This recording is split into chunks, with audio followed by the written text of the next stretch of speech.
C'est à l'époque, je suis tombé dans la musique très jeune, donc vers 3-4 ans, j'écoutais des comptines. Puis après, mes goûts ont évolué, et il y a eu un changement radical qui s'est fait à mes 9 ans. Et une connaissance, un pote a ramené justement un album de Run DMC des États-Unis, donc Run DMC, un groupe de rap légendaire américain. Et c'est là où tout s'est connecté, le mouvement hip-hop est arrivé avec des différents secteurs, avec la danse, le chant, donc le rap, le DJing et le graffiti, et tout ça s'est connecté, quoi. Et de ce fait-là, j'ai voulu fédérer des gens autour de cette musique qui a rassemblé justement plusieurs particularités, donc la danse, le breakdance, le graffiti, donc tout ce qui est dessin art, et puis le DJing, donc tout ce qui est musique, quoi, en fait, avec les vinyles à l'époque. Et tout ça a créé une effervescence qui a fait que j'ai créé un événement à 15 ans dans une petite maison de quartier, et ça a commencé à se mettre en place, et de fil en aiguille, j'ai développé l'activité d'organisateur, de producteur, de label manager, etc.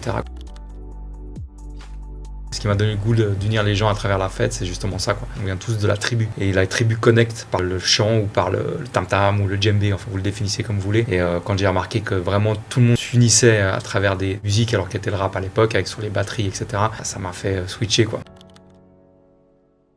Mon métier, c'est de créer des moments où le temps s'arrête. Ça veut dire quoi? Ça veut dire que quand tu accèdes à un événement que j'organise, tu vois plus le temps passer, quoi. C'est vraiment que tu es en communion avec l'autre qui est à côté de toi, à ta gauche, à ta droite, ou avec tes amis avec lesquels tu es venu. Tu profites des énergies des autres, de l'énergie que la musique donne, que le DJ te donne ou que le musicien te donne. Et à ce moment-là, tu passes un moment où, comme on dit, la tête se vide, quoi.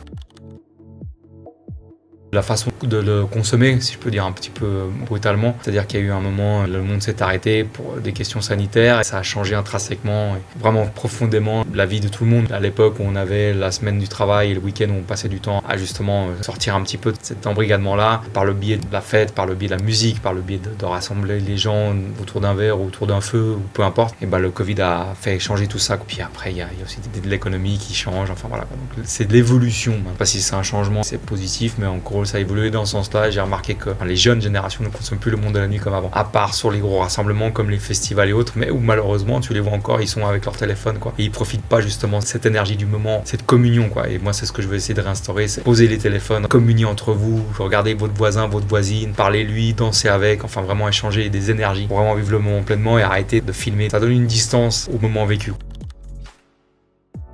Et moi, je me suis adapté, quoi, comment j'ai traversé les grandes transitions de ces dernières décennies, les crises, les changements, les formats, je me suis adapté. Dans les années 90, on a commencé, il y avait des affiches, il y avait des flyers, il y avait des radios, voilà, c'était leader d'opinion qui ramenait les gens en soirée, donc il y avait tout un écosystème qui s'était créé par rapport à ça. Après, il y a le digital qui est intervenu, donc ça a permis d'ouvrir la porte plus grande, en fait. Donc avant, comme je disais toujours, on travaillait pour sa rue ou pour son quartier, maintenant on peut travailler pour le monde. Ça enlève des barrières à l'entrée, donc tout le monde peut proposer sa musique au monde entier, peut aller mixer dans le monde entier. Mais bon, après, c'est une question de récurrence, de discipline et de vision aussi. Quand on dit à l'humain de faire comme si, au début il y a une résistance au changement, il voit pas pourquoi, il comprend pas pourquoi, puis après il s'adapte aux évolutions de la vie économique, politique, technologique, et il faut faire avec de toute manière, ou alors il faut se mettre dans une grotte et vivre différemment, ce qui est aussi une possibilité, quoi. Mais moi je me suis adapté aux évolutions de la musique, de marketer la musique, etc. Et maintenant on peut effectivement mettre son morceau sur les différentes plateformes de streaming sans forcément avoir un label derrière, mais les labels sont toujours importants.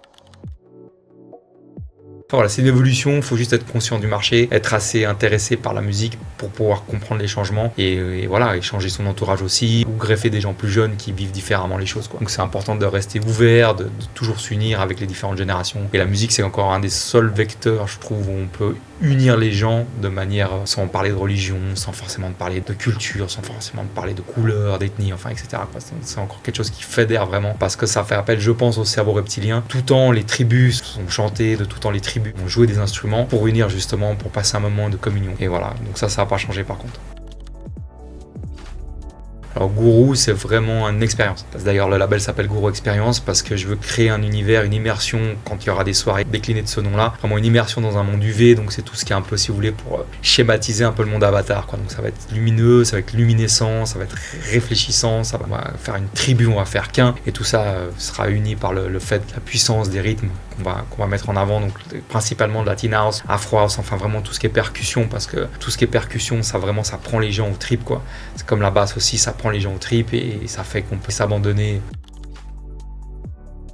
De tout ce que j'ai créé avant, si tu veux, Guru, c'est l'aboutissement de quoi. Donc j'ai remarqué quand on offrait une immersion dans un monde, peu importe lequel il soit, moi j'ai choisi le monde UV fluo parce que je trouve sympa de pouvoir se grimer, d'avoir des habits réfléchissants, ça crée une ambiance, il y a des gonflables aussi qui sont, les performeurs qui sont body paintés. C'est vraiment une expérience immersive où tu rentres dans un monde, tu sors de ton quotidien, quoi. Donc c'est aussi ça le but de créer un événement, c'est de sortir de son quotidien. On voit l'impact qu'ont les festivals et les grandes scènes dans le monde. C'est qu'ils créent une immersion, ils créent un délire autour d'une musique avec des codes de performance, avec dress code d'habits, etc. Donc c'est vraiment ça. C'est l'aboutissement vraiment de tout ça. Quand les gens ont des masques, ils se laissent plus transporter, plus téléporter, plus aller si vous voulez, que quand ils sont eux-mêmes dans leurs habits de tous les jours.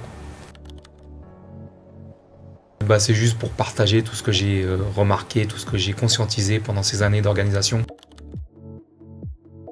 Et puis pourquoi maintenant? Parce que c'est juste que je suis arrivé à un âge en fait où je me suis dit bon, si je le fais pas maintenant, je pense pas que je le ferai plus tard. Puis j'ai rien à perdre quoi. Donc je suis vraiment l'underdog qui arrive et qui a des contacts un petit peu partout, qui va les mettre à bon escient comme on dit. Et le message que je veux passer, c'est qu'il faut jamais se laisser aller, il faut jamais laisser ses rêves de côté. C'est vraiment, faut les vivre quoi. Donc voilà, jusqu'à maintenant, j'ai œuvré pour les autres, j'ai managé des gens aussi, je me suis occupé de carrière de gens. Puis là, je me suis dit, je vais mettre tout ce que j'ai comme expérience à profit de moi, et puis on verra si ça marche. Et dans cette petite folie des 50 ans, je me suis dit, voilà. Main stage, Tomorrowland ou rien, Coachella ou rien, Ultra ou rien, et puis on verra bien où ça mène. Donc voilà, franchement, sans prétention aucune quoi.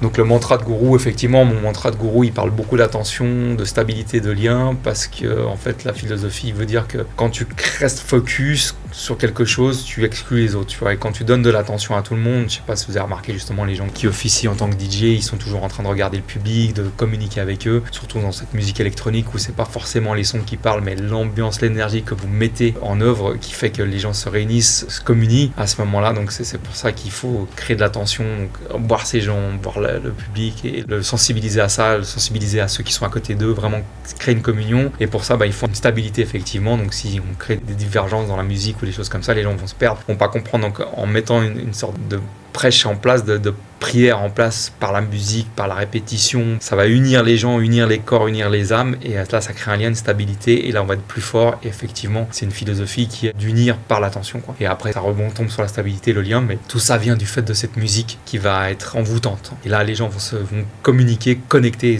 et communier quoi. Donc oui, je fais la différence entre concentration et attention, parce que comme je l'ai expliqué, en fait quand tu fais attention à ce que tu fais pour toi en pensant que ça va éloigner les gens, ton public à ce moment-là de toi, de ce que tu essaies de mettre en place. Et moi, c'est plus une prière, une communion. Donc je me vois plus comme quelqu'un qui produit une rythmique par aussi des chants mélodiques qui fait que les gens vont communier, vont se sentir transpercés par cette musique-là. Et ça va forcément créer des gens qui vont se laisser aller, se transporter, où les âmes vont vraiment ressentir l'énergie humaine qu'il y a ce jour-là autour de la tribu. Et de ce fait-là, effectivement, ça va créer de l'attention. Chacun va être attentif à l'autre, en fait, qui est autour, et ça va générer une énergie incroyable. C'est simple, il faut garder la vision, garder la concentration, en fait l'attention sur son public et être attentif à tout ce qui se passe comme énergie, essayer de faire fuir les énergies négatives pour regarder que la positive, et ça va faire que ça va stabiliser l'écosystème dans lequel on va se trouver à ce moment-là, et que les gens vont être attentifs à ce que je vais faire et ce que je vais prodiguer comme musique, et ne plus se laisser se disperser justement par leur téléphone. Donc c'est vraiment une immersion dans un monde fluo, UV, réactif, gourou vraiment, avec des chants, enfin voilà, c'est vraiment quelque chose, c'est une communion, c'est vraiment une prière qu'on va faire tous ensemble. Donc je vais travailler pour que les gens se réunissent mentalement, physiquement.